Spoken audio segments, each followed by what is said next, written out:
সুপ্রিয় বন্ধুরা, আসসালামু আলাইকুম। আজকে আমি আপনাদের শোনাবো সহিহ বুখারীর 533 নম্বর হাদিস। হযরত মুহাম্মদ বিন আমর বিন হাসান বিন আলী রাদিয়াল্লাহু হতে বর্ণিত, তিনি বলেন, হাজ্জাজ বিন ইউসুফ যখন ইরাকে অথবা মদিনায় শাসনকর্তা হিসেবে আগমন করল, তখন সে দেরিতে নামাজ আদায় করত।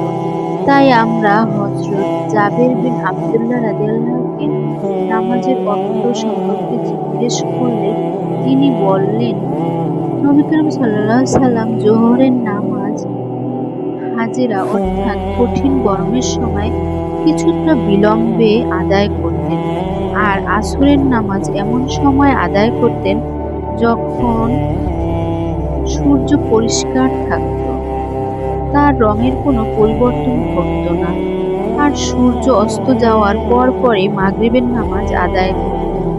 কোনো কোনো সময় যখন দেখতেন সাহাবায়ে কেরাম অধিক সংখ্যক একত্রিত হয়েছেন, তখন তাড়াতাড়ি আদায় করতেন, আর যখন দেখতেন সাহাবায়ে কেরাম আসতে একটু দেরি করছেন, তখন একটু দেরি করে পড়তেন।